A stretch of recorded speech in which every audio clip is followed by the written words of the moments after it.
Welcome, Bill. How's it going, Ran? You good, mate? I'm good. I'm better. Am I coming in clear? You're coming in really clear. This is just my volume's a bit low. I'm good though. It's all good. Yeah. Okay. Yeah, I was turning up my volume too. I was like, is that just me, or is Bill putting on his sexy nighttime voice right now? I can do that if you want, Ran. You're tuning in to the long shift. Oh. I'm Bill Long. Just that all night long by Lionel Richie in the background. And just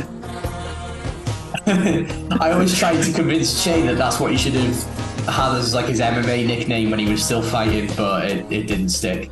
All night long? Yeah, Che all night long. The nickname being all night, but yeah, Che all night long. Walk out to all night long. Yes. Yeah. I mean, I don't know if that would arouse your competitors in the wrong direction. They come out and they're like, oh, really? Oh, hey, any trick in the book, mate. Yeah. Well, welcome, Bill. We are going to be covering Doncaster Rovers today. Yeah. I looked up Doncaster Rovers. There's a lot of stuff going on in their history. There's a bit. Well, for the people that don't know, this is Bill Long, 1/5 of the Nightmen of the Apocalypse, the writers that forthcometh thine commentary team from Wrexham. He is also 1/2 of the Teach Me How to Wrexham. I learn all of my delicious goodness from him. So anything I get wrong, that's who's responsible. and essentially for some of the teams, Ran, I am just your Wikipedia interpreter because occasionally I will have to have a quick read myself. He is also known as speech to text. Bill all night long. Hey. Speech to text. Well, Bill, first and foremost, who is Doncaster Rovers? So Doncaster Rovers are a team based in Doncaster, weirdly enough, which is in the Yorkshire area. So we're playing another Yorkshire team. Who was it we played last at Yorkshire? Bradford. So, Yorkshire's actually, the UK is kind of weird in the sense that we're made up of 4 countries, Scotland, Wales, England, Northern Ireland. But England is disproportionately, population-wise, much bigger than the rest of the country. So there's 50, of the 60 odd million in the UK, nearly 50 of them are in England. So there's actually areas of England that you could probably fairly say as big as Wales, and Yorkshire's one of those areas. It's kind of split into north, east, south, and west Yorkshire. Doncaster are, now testing my own geography, I think they're East Yorkshire, but I'm just going to have a quick double check of that. So South Yorkshire, my bad, but it's like I say, Yorkshire's so big that you kind of like, just to say you're from Yorkshire, someone from Sheffield is like no one, different from somebody from Leeds, they're different from somebody from Huddersfield. Yeah, so Doncaster's kind of like to the southeast of Yorkshire. They're a big club, capacity of around 15,000, which is what the racecourse would be if it was 4-sided. But obviously we're 3-sided at the moment. And kind of weirdly, we're a very, very similar club to them. They've spent some time in non-league. So they were in the National League. It used to be called the Conference then, but they were in the National League in the late 90s to the early 2000s. And they've won the Football League trophy, which is when we won it, it was the LDV Vans. So they've won that as well. We've both won that once. And it was actually a couple of years after we won it that they won it.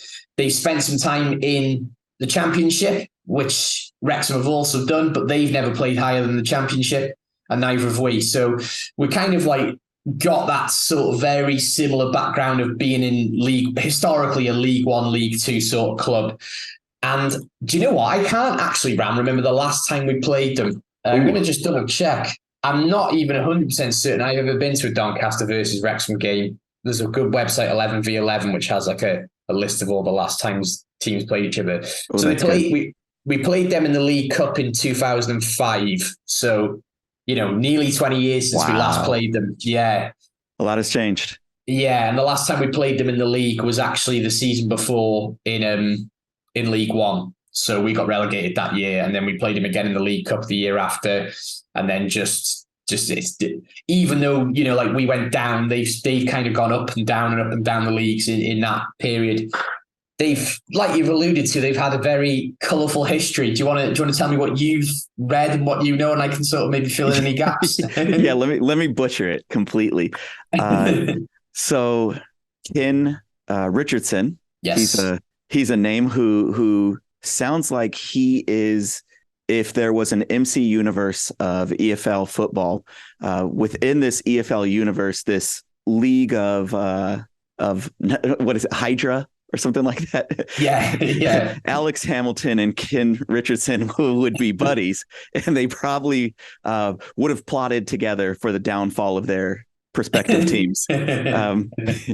He had a bad gambling problem, and he used to bet on horses and fixed horse races. I don't remember the specifics of the names, but prior to him getting into football, he would bet on a horse, which was his own horse that he'd enter, and he would swap the horse out for a different one. So he would have bad odds on a lower ranked or new horse that people haven't seen before. And then he would put in an already established faster horse to win the race, so he could get like 10-1 odds or something like that. And wow. So he got banned from horse racing. Then he found his way into football. Is it Brighton? He owned a team previous to Doncaster Rovers. He folded that club. I think it lasted 2 years or 3 years under his stewardship, then either went into administration or they just closed it down and shut down the team. I don't know the specifics, but that was his football pedigree before buying the Doncaster Rovers. I don't even want to say anything positive about him, but he plotted against his own team continuously and hired a secret service or secret agent person from SAS or SA6 or something to burn down his stadium to collect insurance. So some good old insurance fraud. And then I believe he at one point in time sold 4 of his best players off. It just kind of like asset stripping the club. And it looked like they were going to relegation. You know, he added fuel to that fire as much as he could. And then there was another guy involved with it who, I don't know if he was a family member, but was his name Steve or something? He was there. He's like a director. He appointed him into that position with no football knowledge. He then made himself manager on that faithful run of, what was it, 64 losses, the league record year. And I don't know if that was 2008 or 2009, but they had a record loss season of 34 losses, and they finished with a goal difference of -83, which I don't know if that's a record too, but it's something to be proud of. And yeah. and he not only, so we got to find what that guy's name is, the guy that he put in charge as like the day-to-day director, Ken Richardson, put in charge. And he also made himself a player, a manager and player at one time, which the guy doesn't play football. And if you look at him, he didn't have anything to do with football. and yeah, so they ruined their team. And then Ken Richardson, I believe, served time in jail. I don't know what the extent was. I think at first he was put on probation, but then he actually did serve time. So I think it was probation for the horse racing. And so he had a sentencing and he just did probation for that. And then I think he actually did do jail time for the insurance fraud, attempting to burn down the stadium. I mean, just going back to the burning thing, like it's quite a feat to burn a football stadium down, isn't it? Considering that, you know, you spoke to Mark on the Bradford podcast about how very unfortunately the Bradford stand went up in flames, but yeah, actually after that, pretty much every football ground got rid of wood from their grounds after that. So you're talking about someone wanting to burn a stadium down, which the Bellevue would have been an old ground by that point, and maybe it still did have some wood in there, but it wouldn't have been all wood. Do you know what I mean? Like that's a ballsy move, isn't it, to say the least? Yeah, and it's like, okay, we've seen this play out before. I mean, not exactly that way, but we've seen it play out before where, like you said, in the 80s, a whole bunch of stadiums were being burned down. Not exactly the original idea. And that's probably why he got caught, is outside of the guy that he hired leaving his cell phone at the crime scene, which is its story in itself. But on the phone said, I've done it, or it's been done. It's finished.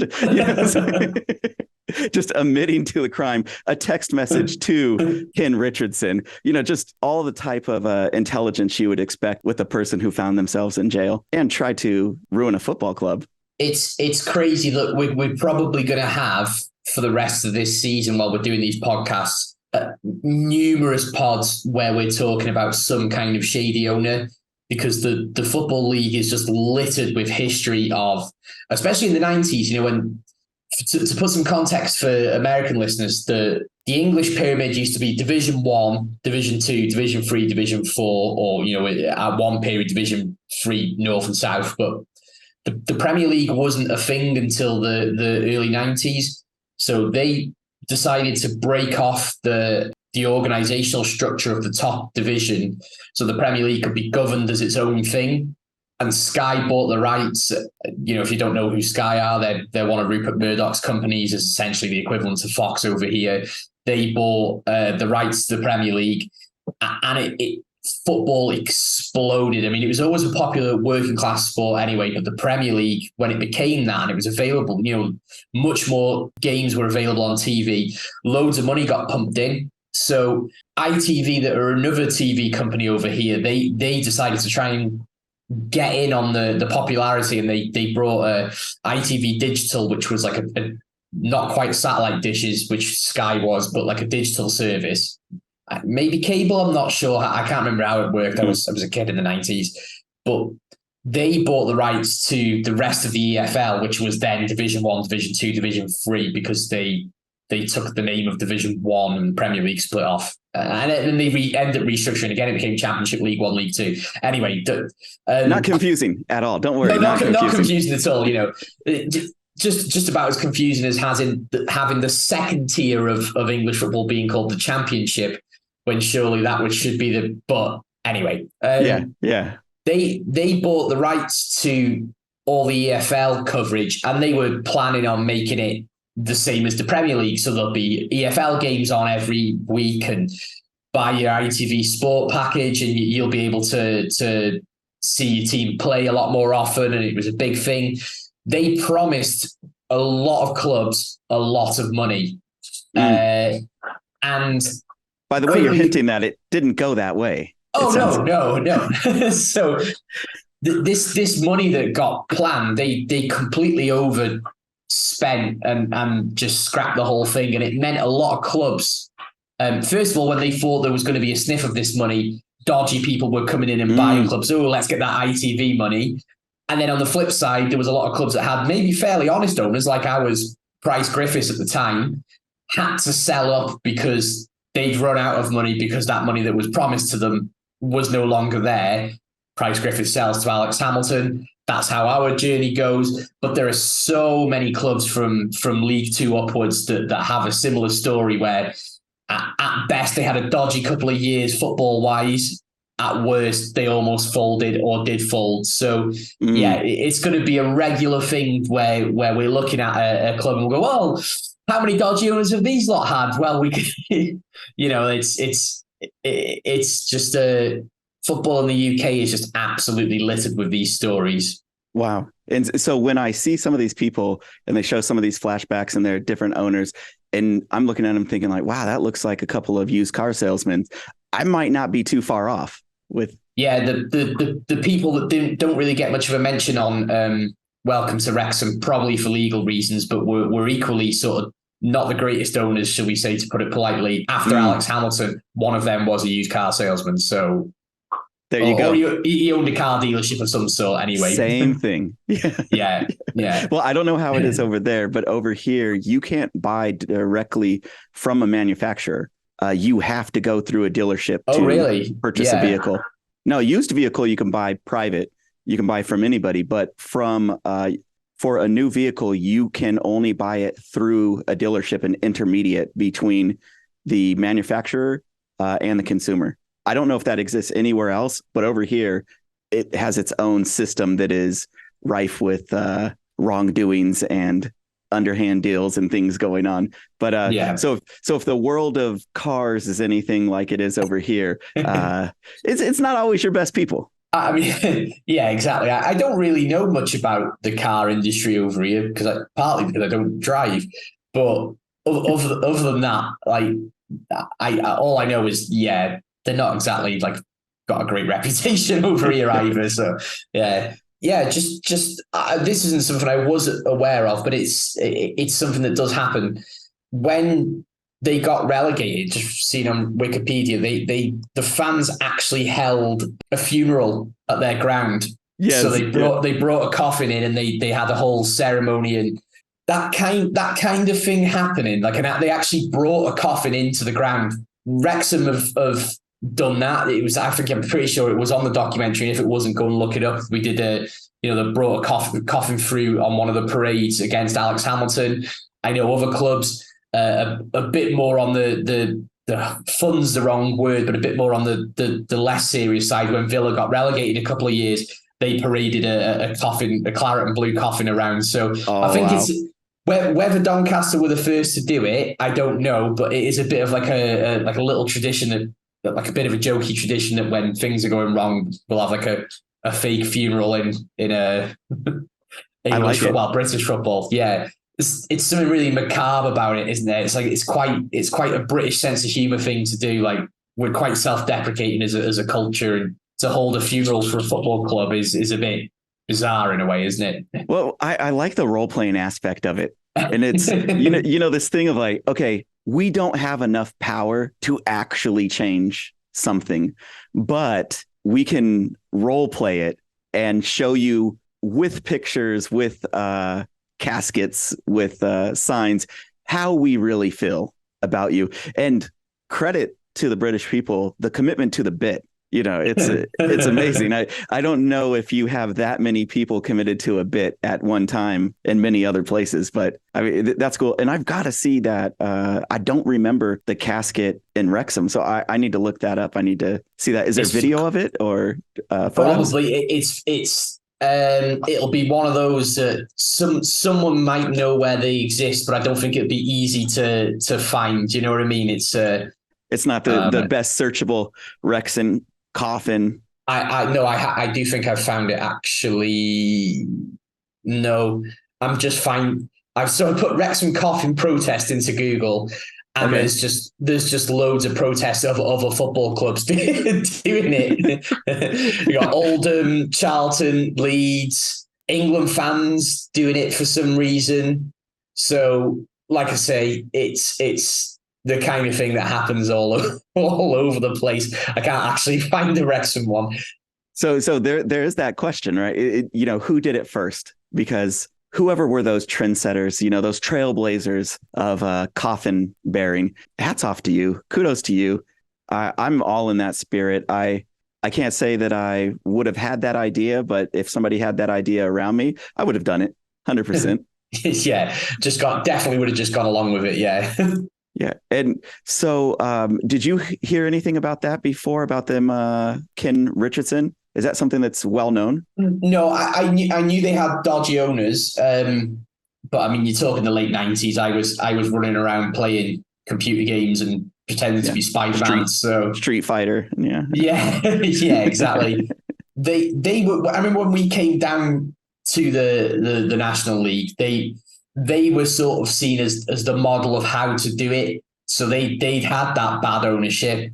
They'd gone down, got a new set of owners and came up in pretty decent style. And everyone said, we should go and do it how Doncaster had. One of my friends' ex-boyfriends was a massive Doncaster fan, and he used to tell me all the time that actually, when they did go down and came back up, it ended up being one of the best times they had because we finally started winning again. And it took us a bit longer than it did for them, but we did experience that. That having that winning mentality come back is worth some of the heartache. Similar to Pixar's John Lasseter, he says an equal balance of the happiness with the sadness, because when you have the sadness, it makes the happiness hit that much more.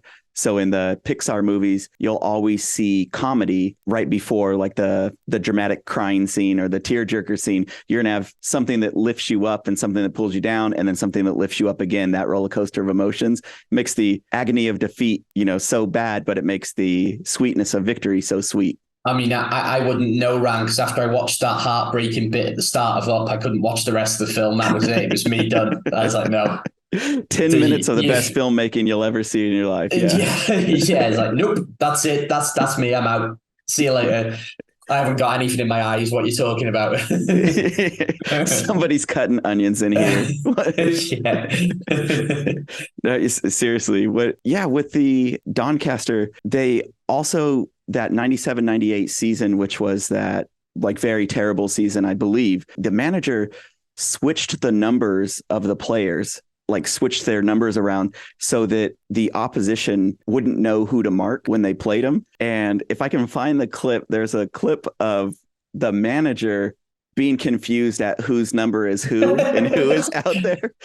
And he's talking, he's like, well, so-and-so is this number. They're like, no, that's not him. And he's like, oh, well, then he's this. And they're like, no, that's not him either. And okay. So he was equally as confused with his trick as the other team. They still lost. Yeah. Well, yeah, it sounds about right. But especially if you're changing the numbers around, I bet you wouldn't know who to cross to. Like back then, you didn't have names on the back. It was just numbers, and it was. I think it was still like this in the 90s.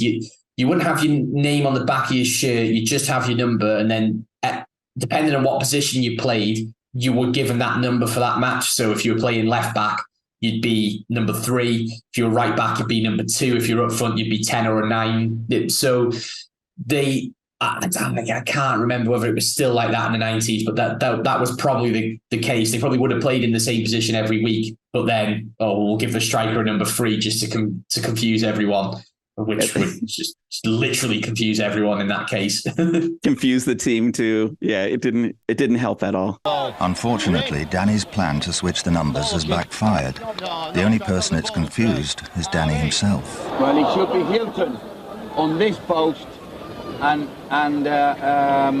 Betsy. So he should be Betsy in the other one. Yeah, but you done it on the numbers, and the numbers have changed. That's what happens when you change the numbers. It's good. I mean, it's always good when a plan to confuse others confuses yourself. You know the ship's going in the right direction when that's happening. Yeah. I mean, and again, like you wouldn't really be able to get away with it now because we're really blessed to be in a multicultural society, but it would be funny to have somebody like with like an African sort of surname that clearly was an African or vice versa. Do you know what I mean? Like running around. Yeah. I mean, I'll say it if you won't say it. When before, at some point in time, when it was about, 10 white guys that all look the same. Yeah. You could switch the numbers and you'd be like, who's who? Who's who? Yeah. But yeah, of course, when you have different people, you're like, well, that's definitely is not the same person. Yeah, of course. Yeah.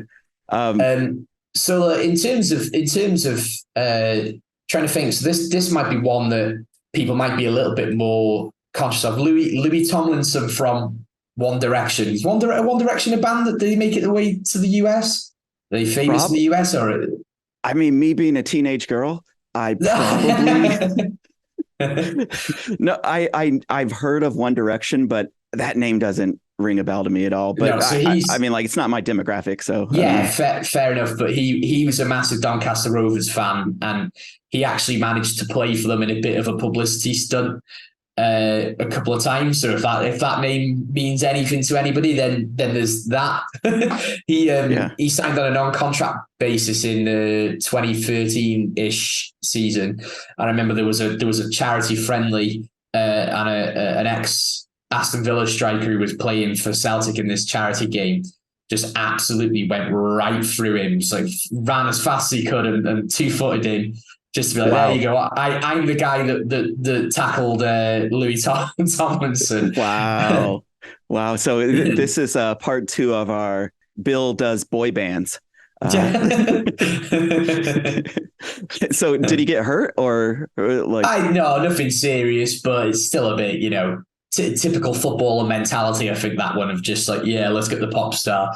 They probably heard it too much from either their girlfriend or somebody they were interested in. They're like, blah, blah, blah. You're going to be playing against this guy. And then they're like, oh, I'll show them I'm the real tough guy. Yeah, exactly. Yeah, he lost his girlfriend, but yeah, it's okay. I've brought up in the past as well, the 98-point season, which was the year that we almost had what happened to Notts County last year happen to us, although we didn't go up, even though they did. Our manager at the start of that season was a bloke named Dean Saunders. Now he was a really famous Wales player, played for Liverpool, Wolves, Villa, Sheffield United, went to Galatasaray, played a lot of games for Wales. He was striker. Wrexham was his first proper managerial job. He was really successful with us and set that team up, even though he wasn't. He left quite early in that season to go to Doncaster. He didn't have the greatest of times there and ended up disappearing off the face of the earth a little bit. But not that long after that, Brian Flynn took over. I think actually it was straight after Dean Saunders, and Brian Flynn is a bit of a Wrexham legend. He was out on the US tour recently, but he played for Wrexham and he managed Wrexham, and he was one of the longest serving managers in Football League history. I think he was at Wrexham for a long time. Yeah, from the early 90s until either the late 90s or the early 2000s. I can't remember. Again, tiny bit before my time, but I remember Brian Flynn being the manager. He was always the manager at Wrexham as far as I could remember up until a point. And they got promoted to the Championship under Brian Flynn. Ooh. So that was early 2010s, like 2020, 2012, 2013 season. So they've had some success in fairly recent times, but they find themselves back down in League Two. Yeah, slumming it with us poor. Yeah. Yeah, well, we're not poor anymore, are we? But is that the new song? We're not poor anymore. Well, we're effing rich does get sung a lot, so that's one. Yeah, painting targets on our backs. The hate is coming down. We don't need to paint a target on our back. That is well and truly firmly on our back, regardless, because of the media, isn't it? You know. Oh yeah. When you mention Wrexham every other breath, people will get annoyed. It's going to happen. Yeah. Oh yeah, of course. Rightly so. I like that kind of attention. Bring it on. You know, if people are talking about the club's owners and the fact that we're a circus, they're underestimating us, Rand. So yeah, I mean, I was never popular in school, so this is about as good as it's going to come. Oh, you hate me? Well, first off, you notice me. Thanks. But also, how about rivalries with us and Doncaster? Besides right now, where maybe they're just going to hate us because of who we are, but outside of that, is there any historical animosity between us? Not as far as I'm aware. It's too far away for there to be the distance rivalry. I kind of think, especially in recent times, at least, we've not been in the same division as them, you know, for nearly 20 years. So there isn't really much of a footballing history from that perspective. I must admit, again, you know, just have a look at that website actually. So haven't been 11 verse 11. Yes, it's really good actually. We haven't been in the same division as them since 2005, but we'd only been in the same division with them then for 2 seasons. A season, and then previous to that, we hadn't been in the same division with them since the 90s, and then there's some gaps in the 80s, and then pre-80s it was the 60s. So I don't think, even though we've got a really weirdly similar history in terms of where we are in league positions, we haven't actually spent a huge amount of time in the same league as them. It's quite rare, really. There's a few teams that we spent a lot of time with, but Doncaster aren't particularly one of them. Like I say, I've got no memory of even attending a Wrexham Doncaster game, so I might have gone to the one in 2005, but I can't say 100% that I did. Yeah, I think on one of the things I saw, they were trying to get a win over the last 2 games of the season, and I think that's that 97-98 season, and to not have the record for the most losses in EFL history. And one of the teams they were playing was Notts County. And, right, okay. And I'm like, oh, wow, just that overlap of, you hear these teams like the Gresford disaster, and then the team they were going to play the next day was Tranmere. And so you have these teams that overlap a lot. And I don't know if this is wrong to think, but is there a good group of X amount of teams that kind of just hang out in the lower leagues, the non-championship Premier, and they've kind of just historically been there? 100%. There's a lot of teams that haven't been higher than the championship. And then even within that, they've only been in the championship, let's say 5, maybe 10 seasons of their entire history. I mean, Rochdale are a club, they've only just been relegated, but I think they held the record for the longest amount of time in League Two without getting either promoted or relegated. Oh, wow. And it was, like something ridiculous, like 20 years. But Wow. teams like Doncaster are actually just a perfect example, really, where they've just kind of hovered around in that sort of League One, League Two area for pretty much most of their history, apart from a brief stint in the Championship and a brief stint in the National League. I think even it's hard to say because there's a lot of teams that are quite successful now. You've got your likes of like even Bournemouth that are in the Premier League. They were only a similar club to that until fairly recent history.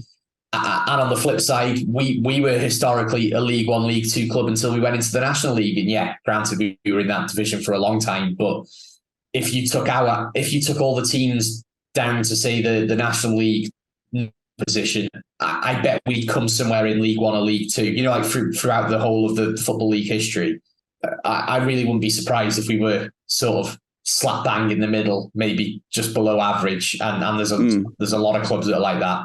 Yeah, it froze up for just a little bit. You were saying if you took most teams down into the National League or the League One or something. Yeah, so if you took from the Premier League down to let's say the National League, and you averaged their position out from their history, there's going to be a big chunk of teams in the middle there that have always been in League One or League Two that haven't reached the heights. Then there will be a few teams that have maybe been in the Premier League for a bit, but historically, that sort of that lower base team. A good example of the opposite would be a team like Sunderland, who in the recent years have struggled. But actually, I think they're in the top 10, maybe 15 teams in terms of how many trophies they've won and how many points they've accumulated over the years. So. Oh, wow. The way money is in football now, it's just completely changed the positions of all these, like where all these teams belong. And I think if you've gotten into the Premier League at the right time, you've become what would be classed as a big club, when actually historically you wouldn't have been as well established, up at the top division. It would have been further down. Yeah. What about you have like those main 6 teams that are in the Premier League and hover up there all the time? Do you think in comparison, so we spent 15 years in the National League, do you think that it's harder to take spending 15 years in the National League or being in the Premier League like Sunderland and going down, getting relegated? Like, is it for the fan base? Is there, I don't know, a devil's choice, which one would you rather have?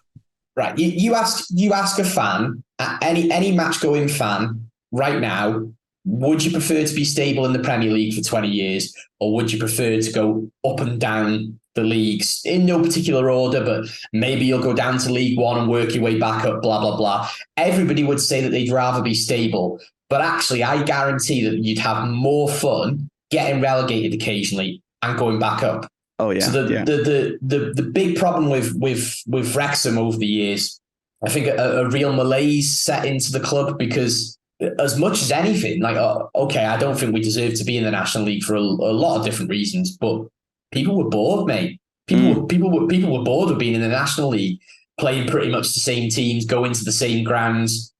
And there's like, you can look at a club like Everton, they've never been relegated from the Premier League. I don't think many Everton fans are having fun right now. Do you know what I mean? Like, they're not in a good position. They're not doing anything. They maybe nearly get relegated every year at the moment, but then even before that, well, what's the fun in being 12th every year? Whereas you take a team like Bournemouth, for example, they got they've seen the fun times in getting promoted. Yeah, they got relegated, but there's actually, you can develop a bit of a weird camaraderie when you're in a relegation season, because it's just those hardcore fans that are going week in, week out. You're almost taking a bit of like the British psyche's weird, but people will find fun in, we're shit again. This is so shit. Look how shit we are. Oh, but at least we're here. We're having a laugh. We're having a beer.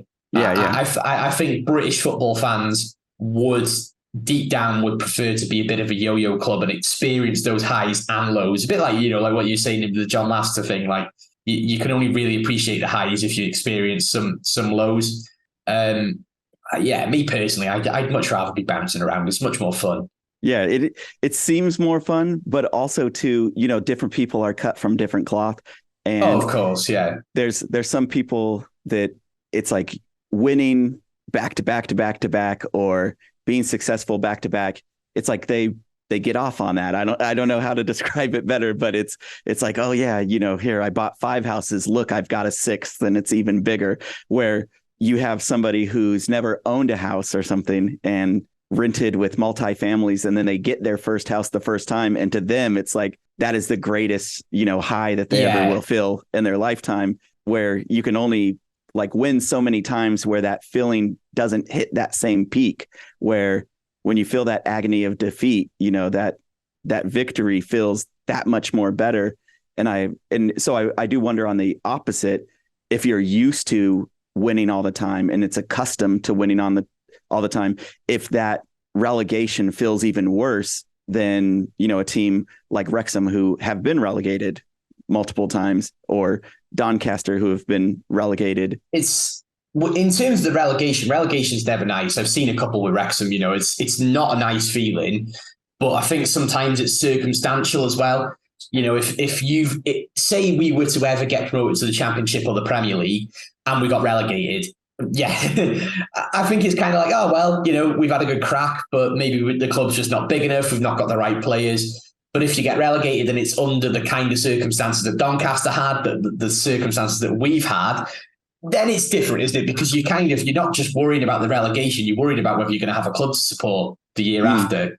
Yeah. So I think a football in relegation, it's frustrating. People get annoyed, but you can kind of take it on the chin when it's because of the outside forces. It's not nice.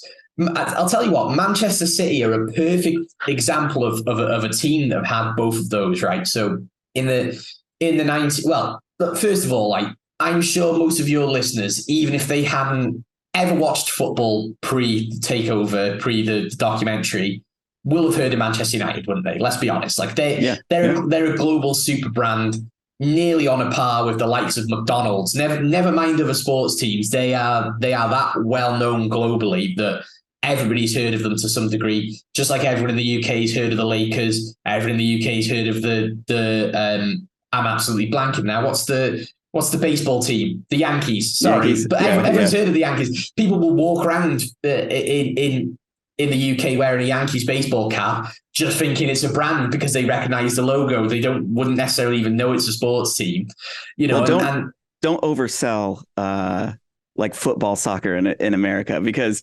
Manchester United, you could probably walk around and like most people won't know who they are in America. Okay, like, but that's just the bubble of, we have our sports teams that we like insulate and watch, and we kind of don't pay attention to other sports around the world. Maybe that's pretty fair, but I do remember watching in the 90s an episode of Buffy the Vampire Slayer, and Spike was a Man United fan.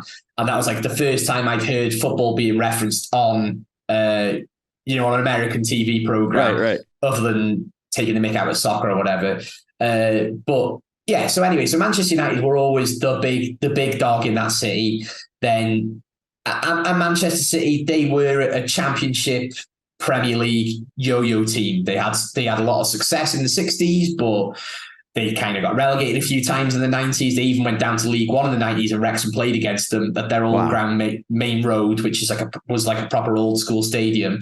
But they were known as like the real football fans of Manchester.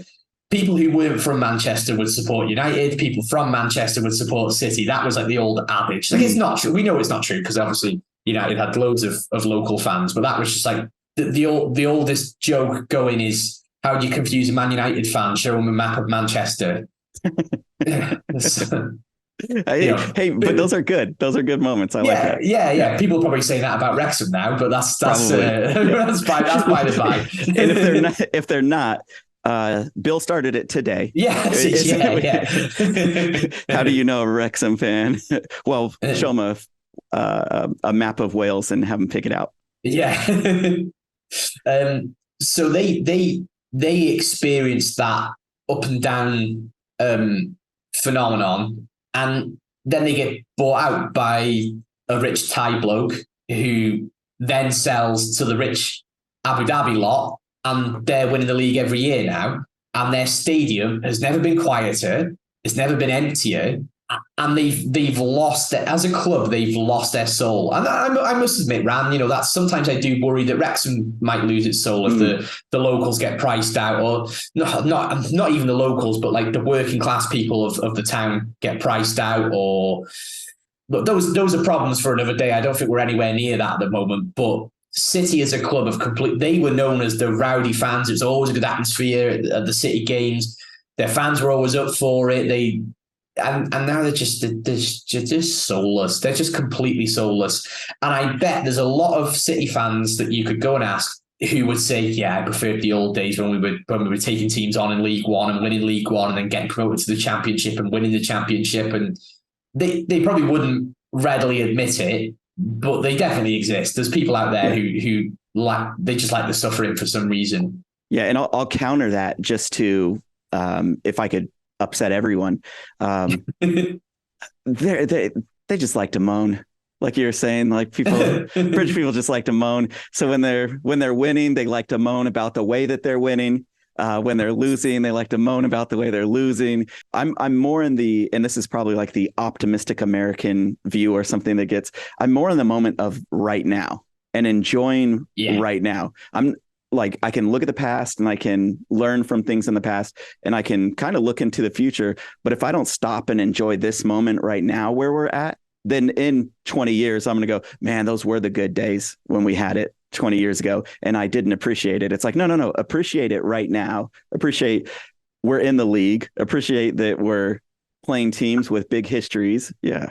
And you're spot on. And I think that's why we were the perfect club to buy for this project for Rob and Ryan, because you could have bought other clubs that maybe had success recently and might have been a little bit more cynical about the whole thing. But we were just ready to be taken over. We were ready for all this. This is exactly what the club and the town needed. So when I say I'm worried, I'm talking more about, and we won't get into politics, but almost like an not anti-American or anti-international in the slightest. And but I wouldn't be here doing these podcasts if I didn't love the international audience. But it's more like that. What happens when the rowdy people, whether they're American, Brazilian, Wrexham, English, when they're priced out of it, that's what I worry about. Because that's what's happened at City. It's not so much that they've got fans from London supporting them now, because Liverpool have fans from London that support them and go up there to watch them, and they still get a pretty decent atmosphere. It's not about where you're from. It's not even about how much money you've got. It's just that when people are priced out of it, it kills the atmosphere completely. Is there a model to that? Is there a team that has come up confronted with this type of thing in the past of an influx of money that has been able to maintain that soul, that culture, that essence of what it means to be a part of that club? Do we have somebody we can point to and look at and say, yeah, that's how you do it? I don't think there's a team that have kept their soul, that have had the mega money like City and Chelsea, because that's silly money. That's ridiculous amount of money. Yeah. But I think teams like SToK and Palace, Crystal Palace, trying to think of who else has come up recently, like Luton, they've had success. They've come to the Premier League. SToK have gotten relegated, obviously, a good couple of years ago, but they came up and maintained that atmosphere and that just that sort of identity. The Crystal Palace, I love Crystal Palace. As a neutral, I love Crystal Palace as a football club, because they've got a section of one of their away ends, one of their home ends that's purely for like a European style ultras. Okay. And we obviously have atmosphere in the UK. It's completely different to Europe, but they all wear black shirts, t-shirts, polos, whatever, and have black flags that have like a bit of red and blue on it. But they still sing in the UK style.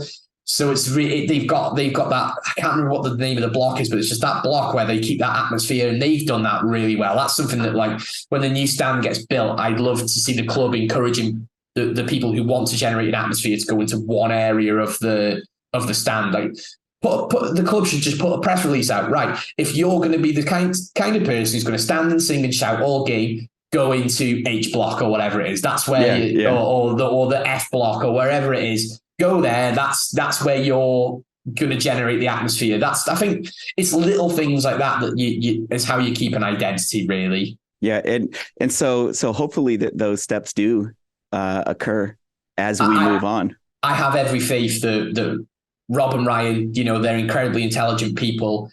Even if we were being really, really cynical, they're going to want us to keep our identity because that's our selling point. Do you know what I mean? So it's not, it's not even good for their bottom line. Even if you're looking at it from that lens, it's not good for their bottom line for us to become a soulless, boring club.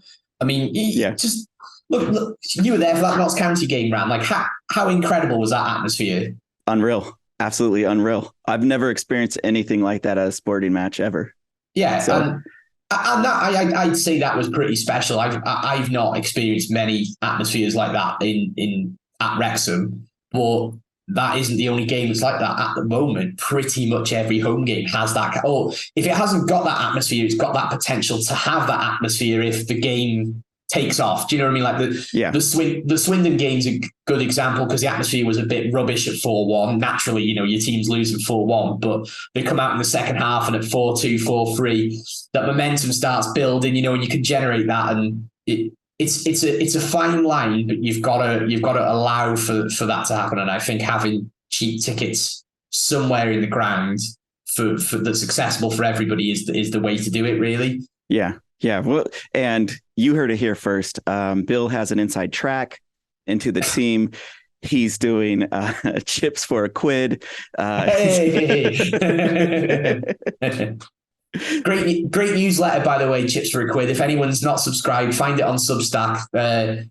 His identity is anonymous, but I know the guy who writes it. He's a great lad. It's a great blog. Please read it. I'll put that plug out there. Yeah, next week, the unmasking of Chips for a Quid by Bill Long, giving away identities to all that are unknown. All right, Bill, one of my favorite things. One of the favorite things I like to do is look at the crest and badge. I need to come up with a song for the crest and badge, like something I can't sing, so I won't even pretend to, but something that is moderately uncatchy and horrible and people will hate me for, to introduce crest and badge. But what's going on with Doncaster's crest and badge? Do you want me to guess? Because I haven't looked at up. This one's like a little bit more simple for me to break down than previous ones. I don't need to do too much looking. So you tell me what you think first, then we'll go from there. Okay. So, all right. It looks like a Thor Viking helmet with feathers off the top and long hair. So maybe some type of Norse influence. There's a sword. So obviously this is some type of battle, some type of war affiliated. The wings, I assume they're wings. If they're not wings, it's a weird dress that they're wearing, maybe a high-waisted kilt. But yeah, so I think wings on the hat, some leaning to Norse mythology. It has that rose again on the front. Is that the same type of rose that we've seen multiple times? No, but I'll get. This is a different flower. Okay, it is a rose. So the white and the red rose comes from Lancashire. Yeah, red is Lancashire, white is Yorkshire, and they were the two houses. The white is Yorkshire. They're the two houses that when I can't remember the name of the battle, but in the 15th century, Henry VII fought to become the king of England, and I can't remember whether he was Lancashire or Yorkshire, but there was the War of the Roses was between the two sides. No way. That's what that was? Yeah, yeah. Wow. Okay. All right. Thank But you they're for bringing still that together. weirdly, they're like this. People from Lancashire and Yorkshire are still very proud of like that. So it'll be red rose and white roses still all over football badges and just stuff in general. Yeah. Yeah. Okay. And then so the red and the white, is that unifying Lancashire and Yorkshire coming together, or are those separate colors for separate reasons? Their kit is red and white vertical stripes, horizontal stripes. Sorry, hoops. Yeah, the old hoops. So I think the red and white is just that nod to the kit. Okay. The flower is the Yorkshire thing. DRFC kind of self-explanatory. Yeah, Dr. FC. Dr. FC. That'd be a great name, wouldn't it? It's kind of like Mark Griffiths' name. He should have a doctorate in football, shouldn't he? Dr. FC. He should. Oh, we should. And the you got it spot on. It's a Viking because in the I'd say medieval times, Middle Ages. Well, I'm not a history buff, but the Vikings invaded England and took over huge parts of England, and they came in through Yorkshire. So Yorkshire has a big link to like like it's got a huge Viking Nordic connection because they sailed into that area and came from there.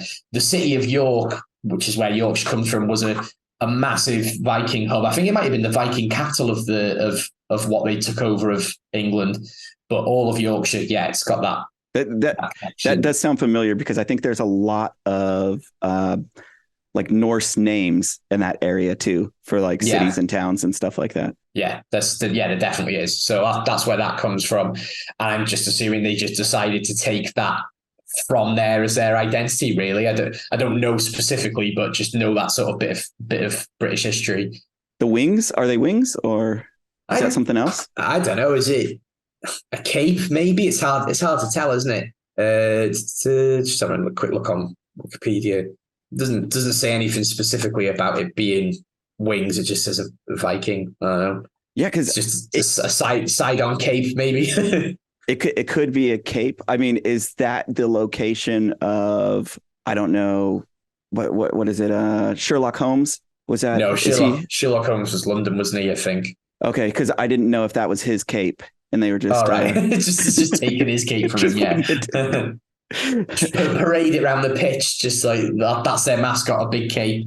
It could be a cape. I mean, I thought it was wings at first, but it definitely could be a cape. I guess if anybody from Doncaster or anybody that knows about it knows what that is, go ahead and let us know, because it's definitely interesting. I don't know what it is, but it's definitely interesting. And then the sword is just probably from that battle, like paying tribute to.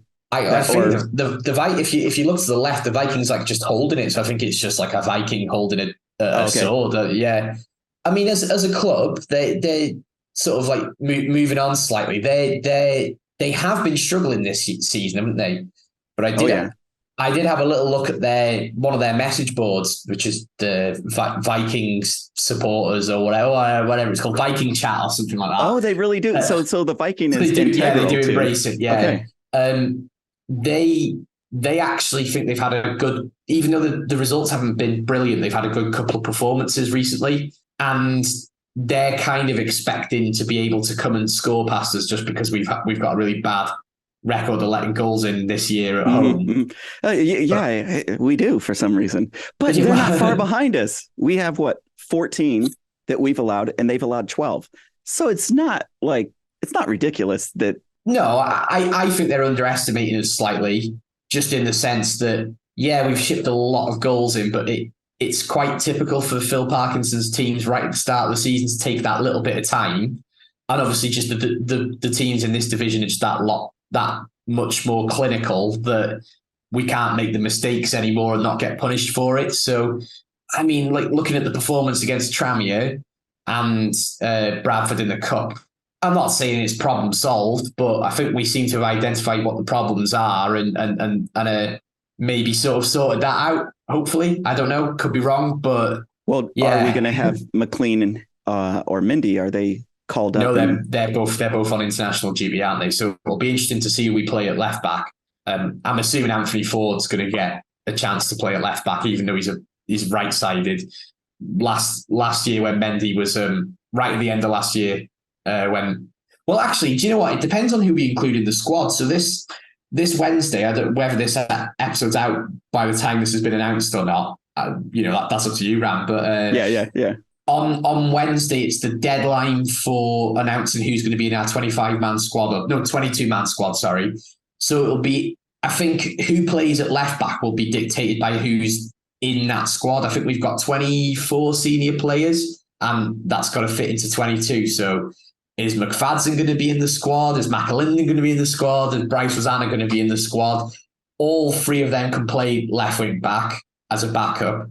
And there's also a chance that all three of them might not be in the squad. So if they're not in the squad, it'll be Anthony Ford who plays left back. But if they are, then I suppose it's whoever it is out of those three that's included. And I stepped in it, or possibly stepped in it. I put a response to a tweet out there about McLean and Mendy not being available. And I said, well, like, what better than facing a team that's allowed 12 goals and only scored 4? And I got bookmarked. So we'll see how that plays. Getting bookmarked is a horrible feeling. When someone bookmarks you because you can't see who it is, like, at least if I knew who, if I put something out there about Doncaster and I knew it was a Doncaster fan coming, it'd be like, whatever, yeah. You take the mick if you win, whatever.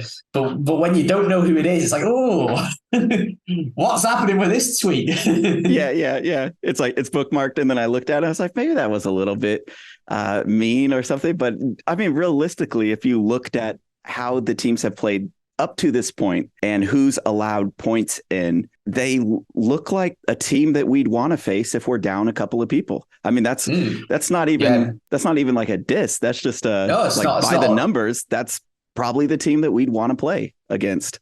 It's not unfair to say, and I think we've had Wrexham teams in the past where I'm talking, like in the 2000s or whatever, where you'd look at us and you'd think, God, we should be pushing for promotion, but we can't get the points against teams that aren't doing very well. We might even have a giant killing run like the year that we beat Middlesbrough in the 2000s. Like, we beat them, but then go and lose in the league a couple of weeks afterwards. We had that team that did well against good teams, but I think Phil Parkinson's sides are the opposite. We're bullies. We are absolute bullies, and we tend to beat teams that we should be beating. Yeah. I feel pretty good about it, but anything can happen. Yeah, it's so early in the season as well. They could end up getting promoted because you don't. It's just so hard to tell at this point in time. Yeah, is that likely though? What does the math say? Somebody that is 6 games into the league and in last place has that ever turned around before? I mean, I know it's not a good sign, is it? I don't think it's a good sign for them at all. And they did finish 18th last season as well. So to finish 18th and not start well is not really a good sign for them. Not good. And which sucks because and this is me trying to get in their good graces. So just I'm going to pour it on right here so that whoever bookmarked me doesn't unleash the hellfire of the devil upon me. But they've had a rough background, some rough years. And like they're not Chester. And speaking of Chester, I think Chester is the team that beat them to give them the biggest loss in EFL history. So, I mean, if Chester did that to you, like, your enemies of our enemies are our friends. So, yeah. But just in case, the off chance that one person that bookmarked my thing happens to be watching this, whoever you are, I hate you. I don't know. I don't know at all. There's no chance that any of that would happen at all. But no, it does look like probably the best scenario for us to be down players, to be facing Doncaster, and nothing against them, but just this gives us a chance where we're down Mullen, we're going to be down Mendy and McLean. I mean, all the M's. Jeez. Yeah, we're down all the M players on the field. So McFadden isn't going to play because evidently M's aren't. McAlinden. Yeah, or Bryce Hosanna. He's going to be playing because there's a ban. There's a moratorium on M's, evidently. What do you think about the match coming up with? You spoke about without Mullen. Are we still without that McLean magic from last game. Where I think the players will get a lot of momentum from the game against Tranmere. We absolutely battered them. And we should have won that game 4 or 5-0. And that's, I think, footballers, and especially the squad that we have, they'll take that as a positive, really, because it's better to be creating chances and not taking them than only taking the chances that you create. If that makes any sense, if we keep creating chances, someone will end up putting them away, and maybe it's one of those that it's not the game for. I think it was the right game for two bruisers, having Dalby and Palmer up front against Tranmere, because it's going to be a very physical game. Derby, everybody's up for it. You need somebody who can be a bit bruising, but maybe for a home game, we play Bickerstaff or Waters and give them the chance to, go and put the opportunities in, possibly. Who knows? I feel pretty confident, but I always feel comfortable when we're at home. Well, yeah, and numbers game. You put more of an opportunity for goals to go in. Only naturally you're going to have more goals that go in just because the opportunity. If you do have a very clinical team, of course, like you get one opportunity and you're extremely clinical, you put that opportunity and you capitalize on it. That being said, if you're playing a team that has allowed 14 goals in like us, or 12 goals in like Doncaster, you want opportunities, because probably some of those opportunities are going to go in. And so it's, I mean, I like it. I like the matchup. I'm hoping that immediately after the game, I'm not getting a whole bunch of replies or something on that bookmark. But if it does, it's not the end of the world. Like, who cares? It's not really a big deal. I mean, after all this, Ran, the two highest conceding teams plus one of the highest scoring teams in us, it's clearly going to be 0-0, isn't it? Let's be honest. It's like it's just got 0-0 written all over it. That was like typical football. Wouldn't that be perfect? It's this little to no opportunities or a whole bunch of blown opportunities, and it's just the defensive game that you didn't see coming. Stops and brilliant saves, and because if they're conceding that many goals, their defense is probably having the same troubles that we're having right now. Yeah, you'd expect that. That doesn't happen without it. Yeah. No, I don't know who their main players are, but when I was just skimming through their forum, they were talking about having a lot of injuries. So, if you've had a few injuries at the back, could be that. They've changed their formation as well, apparently. Again, I don't know it in detail, but they've changed the shape and they've stopped conceding so much then. So maybe that will help them. But come on, it's the Super Reds at home. We're gonna score goals or at least create chances. Now, do you know any of their players? Like, any of those names stand out to you? No, not really. I'll just have another look again. But no, not really. Not any. I feel like I'm kind of showing my own football knowledge up every week when we go to this section, because I was like, I don't know that player. I don't know that player. They've got a guy called Adam Long. Decent name, no relative. That's about all my summation of their There's no one that completely stands out for me, really. They've got a lad on loan from Wolves, a forward. I don't know how good he is. He's not played a game for him yet, so we'll see. Well, and not a lot of things to look at when there's only 4 goals. I mean, if that was all one person, you could say, okay, that person is a threat. Like, look to close down that. But when there are 4 goals from different people, you're like, okay, well, some of those got in, some of those opportunities went in. Yeah. Tommy Rowe was the player they were all talking about on their forum. Okay. So they were all like, Tommy Rowe. He's currently injured, but they were like, hopefully Tommy's back because blah, blah, blah. So he might be, if he does play, he's their number 10. So maybe he's the one to look out for. Okay. So Tommy Rowe, maybe he comes back, maybe he doesn't. We'll keep an eye out for him. Hopefully he's on the same time track as Mullen. And so if he's back, then Mullen's back. Hopefully that happens. That would be nice, but I don't think we can't get that lucky, can we? Yeah. That's not this soon. He's barely back practicing right now. So, but Phil Parkinson does like to keep it quiet, so it'd be interesting to see if he. I don't think he'd throw him straight in, but maybe on the bench if his progress is enough. But I'd be very surprised even to see him on the bench. Yeah, if he was even on the bench, everybody would be going insane. Because how do you leave Paul on the bench? Like like Parky knows that too. He's like he'd have to chain him up or something. Like you can't just keep him sitting right there. Have to Houdini vest him or something like that. Straight jacket him. Well, Bill, thank you for teaching me how to Wrexham again the long way. The long way, always the long way. Long. All right. Doncaster, we are looking for a good matchup coming up. They are not our rivals at the moment. They might view us differently just because of the current situation with the new owners and everything. But as far as we're concerned, they're little far away for us to have had any recent rivalry or any big games. And the last time we faced them was 2005, and that was a cup game. That wasn't a league game. So not a big recent history. So this looks like it should be a pretty good game as far as like fans are concerned, not getting too rowdy with each other. I'm sure they have their own hooligans or ultras that travel with them, but looking to be a good game between two teams that probably might score a little bit against each other. Yeah, maybe we'll see. Hopefully. We'll see. I won't ask you for a prediction. 0-0. I'll just say it now, just because it's just written. It's just written on 0-0. Okay, well then, officially 0-0. It's gonna be just the defensive game that you knew you wanted to see. It is gonna be 0 to 90 of pure defense. The type of thing that gets you out of your seat. Yeah, can't wait. Well, thanks so much, Bill. Look forward to speaking to you soon, and up the town, mate.